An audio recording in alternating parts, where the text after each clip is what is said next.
जो कर रहे हैं वो उन्हीं की शक्ति से कर रहे हैं, करवा भी वही रहे हैं और ताकत सामर्थ्य भी वही दे रहे हैं।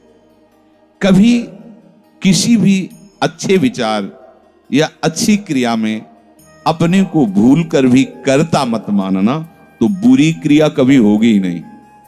बात पकड़ो। यदि अच्छी क्रियाओं के कर्ता आप बनोगे तो बुरी क्रियाओं से बच नहीं सकते। अगर अच्छी क्रियाओं को देख रहे हो कि प्रभु करा रहे, तो बुरी क्रियाओं का संकल्प ही नहीं उदय होगा। अहम गलित हो गया तो अहम में ही तो सारे विकार रहते हैं। हर समय प्रभु के सामने कृतज्ञ रहो। कितनी कृपा, क्या हमसे लेना है आपको, आप तो पूर्ण काम हो, हमें इतना दुलार कर रहे हो। बलिहारी प्रभु, वो बार बार मन उनके चरणों में लौटता रहता है। प्रभु का विधान सर्वज्ञता से पास हुआ है। वो खूब आगे की, पीछे की, मध्य की सब बात सोच करके उन्होंने आपके लिए विधान किया है। पहले से उन्होंने आपका उस समय मंगल विधान सुनिश्चित कर दिया है। कैसी भी परिस्थिति हो, कभी ऊबना मत, घबराना मत, अधीर मत होना और अपने भगवत विश्वास में कमी मत आने देना। कैसी भी परिस्थिति हो, यह जरूरी है। ऊबना मत। बहुत हो गया कष्ट सहते सहते, कितना सहूं। नहीं, ये अगर ऐसा आ रहा है तो भी आप भगवद आश्रित नहीं हुए। नहीं, ऐसा आ ही नहीं सकता। बड़ा आनंद आता है कष्ट में, बड़ा आनंद आता है।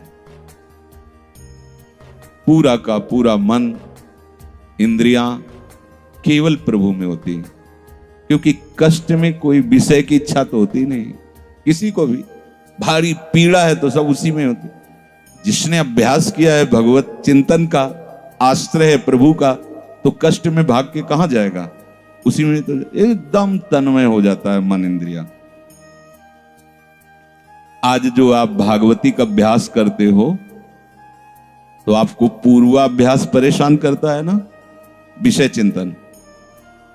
और जिसने पूर्व में खूब भजन किया है तो आज विषयों के बीच में भी हो तो उसका भजन कैसे रुक जाएगा। सोचो जरा, आज आप खूब भजन की चेष्टा कर रहे हो पर पूर्वाभ्यास आपको विघ्न पहुंचा रहा है ना।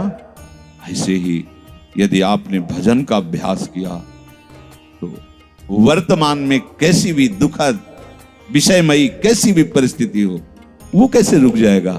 जब असद अभ्यास सत अभ्यास के बीच में प्रकट हो रहा है तो सत अभ्यास असत की सत्ता कैसे रहने देगा।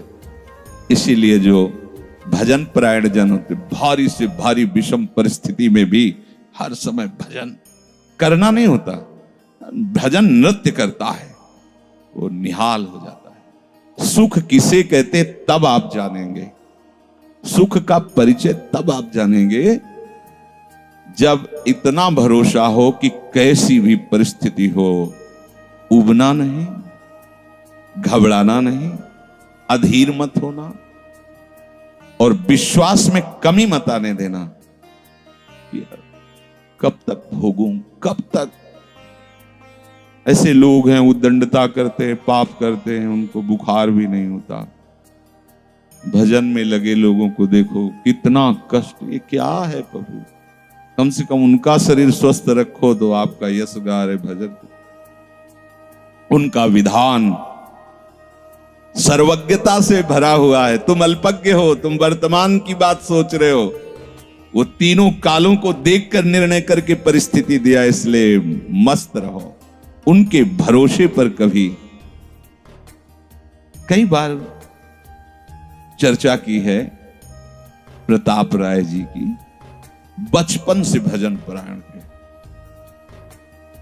ईश्वर संपन्न घर था, भाई बहन सब खूब। कुछ दिनों बाद माता पिता पधार गए, पूरा अधिकार। ऐसे भजन में डूबे रहते कि उनका व्यापार था कि जैसे कोई धन लेने के लिए आया तो उसके लिए कुछ गिरवी रखना होता था, आभूषण आदि, और जितनी आवश्यकता है आप धन ले जाइए, और जब धन मिल जाए तो ब्याज सहित तो उसमें रख जाना और अपना सामान ले जाना। एक बक्सा रखा रहता था और वो आप माला लिए हर समय भजन करते थे। बड़े वास्तविक आंतरिक वृत्ति से प्रभु में लगे थे। पर उनकी कुल परंपरा का यह व्यापार था।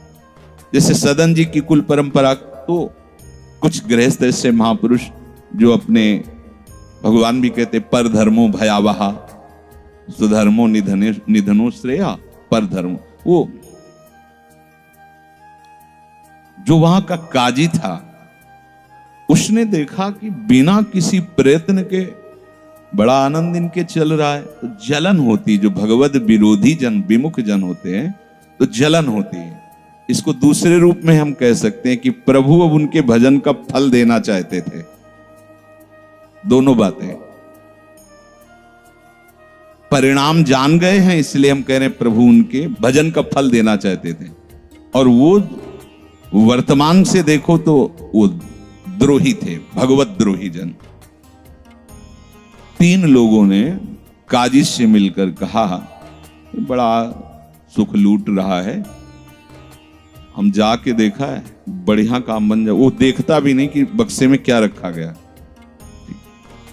तो कुछ कंकड़ ऐसे झोली में, पहले थैली टाइप की झोली होती, गए प्रणाम किया और कहा हमें 10,000 रुपए की आवश्यकता, यहां लिखो उसका तारीख दिन, और चेक भी नहीं करे। वो इतने विश्वास परायण भक्त थे, अभी तक ऐसा कुछ हुआ भी नहीं था। 10,000 रुपए, थोड़ी देर में दूसरा आ गया, थोड़ी देर में तीसरा आ गया, धन था, दे दिया। 2-3 दिन बाद एक आया और 10,000 का ब्याज, 10,000 रुपए उनका, अपनी जहां रखा हो निकाल लीजिए। थैली निकाली और 2500 लोगों को पहले से काजी ने वहां भेज रखा था, सबके सामने डाला। देखो कितना पाखंडी है, हमारी सोने की सब जो आभूषण थे सब हटा के देखो इसमें पत्थर रख दिया, और हो तलक दूसरा आ गया, और प्रताप राय जी आपसे ये 10,000 रुपए, ये आपका ब्याज का पैसा। उसे अरे हाँ मेरे भी स्वर्ण, तीसरा है। फिर अब तो जितने गांव वाले थे जो श्रद्धा करते थे कि भक्त है, बड़ा उनका सम्मान था, सब उनके मुंह पे निंदा करने लगे। तिलक लगाए बैठे हो, कंठी बांधे हो, नाम जप करते, तुम्हें शर्म नहीं आती? तभी हम लोग सोचते थे कि कुछ करते हो रहे हो, इतना माला माल हो रहे हो, ऐसी बेईमानी तुम करते हो। काजी आ गया, उसने कहा तुम रिपोर्ट लिखाओ। रिपोर्ट लिखाई गई, बादशाह के पास रिपोर्ट पहुंचा गई। उन्होंने कहा ऐसे पाखंडी को बंदी बना लिया जाए, सारी संपत्ति जब्त कर ली जाए। प्रताप राय जी ने जब सुन, अवाक, मतलब पत्नी से कहा कि ठाकुर जी की सेवा में बाधा ना पहुंचे, तुम ठाकुर जी को लो, पीछे के मार्ग से निकल जाओ, कुछ भोग सामग्री आभूषण और ठाकुर जी को लेकर चले जाओ। पत्नी ने ऐसा किया, साफ एक बर्तन भी नहीं रहने दिया, और उनको हथकड़ी डाल करके जेल में पहुंचा दिया, सब लूट लिया, सब नष्ट भ्रष्ट कर दिया। अब आप देखते जाओ। जब वहां पहुंचे तो जो विरोधी जन थे तो उन्होंने कहा कि ठाकुर के बहुत से आभूषण, बड़ी महंगी मूर्ति इनकी ठाकुर की, इनकी पत्नी, उसको तो आपने बंदी नहीं बनाया। सरकारी सैनिकों ने खोज की तो अपने मायके चली गई थी, वहां से उनको बंदी बनाया, ठाकुर जी को ला करके जहां धन का स्टॉक था वहां रख दिया, आभूषण सब उनके, दोनों को एक जगह हथकड़ी बेड़ी डाल। वो ठाकुर जी से एकांत में जेल में कहने लगे कि ये सब लीला तो हमें बर्दाश्त है, लेकिन आप जो हमारे प्राणनाथ हैं, आपको बंद कर दिया गया, भोग नहीं लगेगा, आरती नहीं होगी, आपको शयन नहीं करे, ये हमसे बर्दाश्त नहीं होता। प्राण हमारे ले लो, हम आपकी सेवा के बिना नहीं रह सकते। मुझे ये जो कुछ किया इस तो बर्दाश्त है, पर आप हमारे पास नहीं, आपकी सेवा नहीं, और जीवन भर कुल परंपरा से आपकी सेवा होती, नाथ ये मुझसे बर्दाश्त नहीं होता। विकल होकर के रोए। तो वहीं गलबैया दिए प्रिया प्रीतम जेल में ही प्रकट हो गए, निहाल कर दिया। आगे जो बड़ा चरित्र है, हम ये बताना चाहते हैं कि देखने में तो हमें लगा कि देखो ऐसे महान भक्त के जीवन में कैसी परिस्थिति आई, पर परिणाम देखकर हम ये कह सकते हैं कि ये फल वृत्ति आई, पूरे जीवन के भजन का फल कि सच्चिदानंद प्रभु का साक्षात दर्शन, साक्षात ऐसी महान स्थिति आगे उनकी वर्णन है।